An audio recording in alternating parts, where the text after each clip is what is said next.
Los compuestos orgánicos volátiles son hidrocarburos de cadena relativamente corta y de composición compleja, o sea, tienen otros elementos aparte de carbono e hidrógeno como halógenos, azufre, nitrógeno, y que son de origen natural o antropogénico, o sea, producido dentro de lo que son las actividades desarrolladas por el ser humano, y que cumplen en general con la particularidad de encontrarse en estado gaseoso a temperatura ambiente normal, o que son altamente volátiles a dicha temperatura. Entonces, también puede ser en función de las condiciones particulares que tengan de uso. ¿Cuáles son las diferencias con el dióxido de azufre, que fue lo que se había emanado anteriormente? Ya, el dióxido de azufre tiene una composición química diferente, también es un gas que se puede producir a partir de las actividades industriales, pero solamente contiene azufre y oxígeno, a diferencia de los compuestos orgánicos volátiles que tienen carbono dentro de su estructura. El número de sustancias que se encuentran bajo esta denominación supera el millar.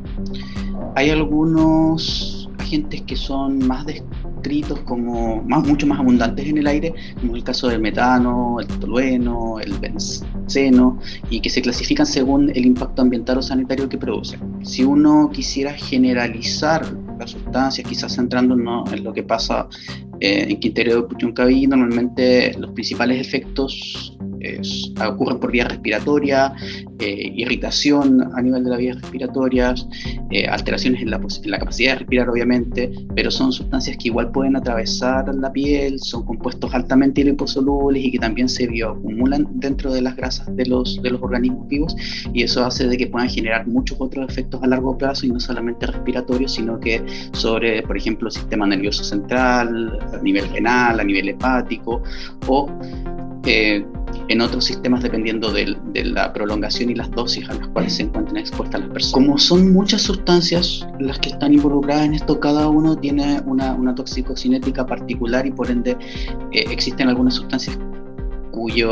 eliminación puede ser bastante rápida por el organismo, mientras que hay otras que pueden persistir, sobre todo aquellas que se acumulan en nuestro organismo, que pueden ingresar a nuestro tejido adiposo y mantenerse presentes por mucho tiempo sin que las podamos eliminar rápidamente. A nivel ambiental, también la posibilidad de persistir de estas sustancias puede pasar incluso décadas que se encuentren circulando en el ambiente, y eso también aumenta la exposición y dificulta que podamos evitar el contacto con ellas. Las intoxicaciones normalmente se desarrollan en función de la exposición aguda o la exposición crónica. En la exposición aguda uno normalmente observa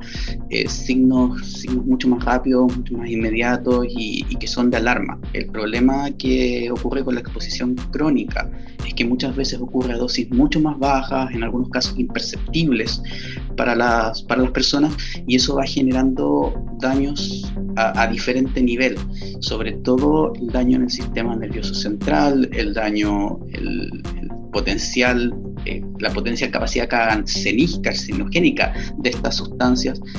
como por dar un ejemplo, lo ocurre con el benceno, pueden dar lugar a daños permanentes y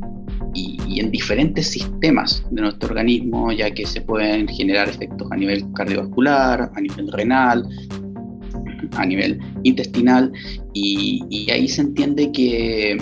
dependiendo de las comorbilidades de algunas personas o su edad,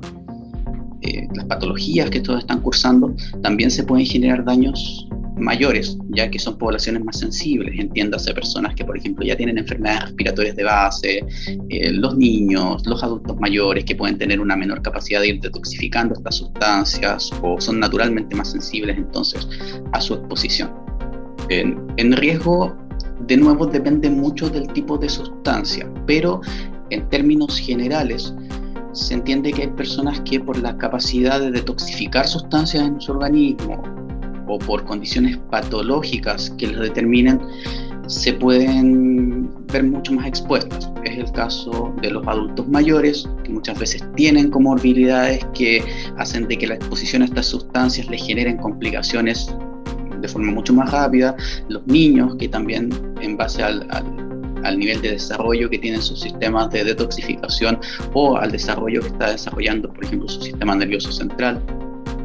pueden también verse más expuestos, sobre todo a algunos efectos a largo plazo, pero no se puede dejar de preocupar uno por el caso de las pacientes que se encuentran embarazadas, por los posibles efectos en el feto que puede existir, además de las personas que ya presentan algún tipo de enfermedad relacionado a los trastornos que pueden producir cada una de estas sustancias y que evidentemente se van a ver mucho más afectados por ello.